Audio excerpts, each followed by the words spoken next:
Connaissez-vous le concept de Big Society? On entend souvent que l'État doit tout faire. Et si, au contraire, on donnait plus de pouvoir aux citoyens, aux associations, aux communes, pour qu'ils fassent mieux, plus vite, là où l'administration est lente et impersonnelle. C'est l'idée simple de la Big Society qui a été lancée par le Premier ministre anglais David Cameron en 2010. L'idée, c'est de transférer du pouvoir vers le local, de libérer le bénévolat, soutenir les initiatives locales, sociales, comme on soutient les entreprises avec des résultats concrets, des résultats mesurables et des résultats proches des gens. Donc concrètement, première brique, on appelait la loi de localism en 2011. Cette loi a donné aux habitants des droits nouveaux pour reprendre en main des services publics qui étaient menacés, pour racheter des bâtiments publics à l'abandon, ou pour contester un monopole local qui était inefficace. Dit autrement, c'est moins centralisme, plus d'initiatives sur le pas de sa porte. Le résultat, c'est qu'il y a eu des bibliothèques, des centres sociaux, des équipements sportifs qui ont été sauvés parce que des citoyens ont pu agir légalement et rapidement sans attendre le feu vert de l'État. La deuxième brique, c'est investir dans l'engagement des jeunes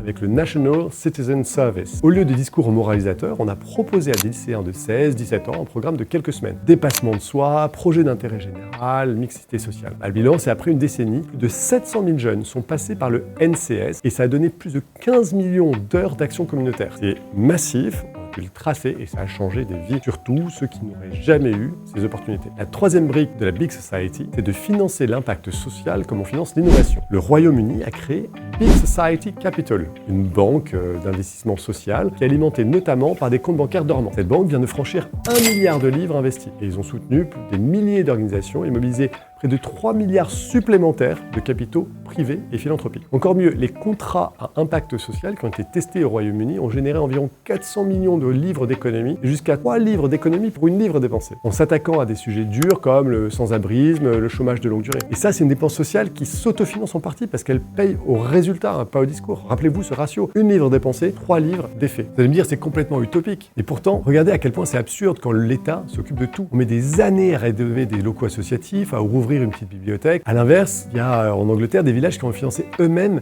des équipements tout bêtes, comme à Shitterton dans le Dorset, ils ont payé un panneau d'entrée en pierre dans la ville pour qu'il cesse d'être volé. C'est anecdotique, oui, mais en fait, c'est révélateur d'un réflexe. Quand on rend la main aux gens, ils se mobilisent et trouvent des solutions pragmatiques. La leçon pour nous en France, elle est claire. Plutôt que d'empiler des grands plans centralisés, inspirons-nous de ce concept. 1. Donner des droits d'agir localement. 2. Engager massivement la jeunesse par des projets concrets. Et 3. Financer l'impact social via des capitaux dédiés. Donc ça donne une société forte, un État qui se recentre et des responsabilités dans la société. Donc si vous voulez qu'on explore un peu plus loin la Big Society, n'hésitez pas à me le dire en commentaire, je ferai d'autres vidéos sur le sujet.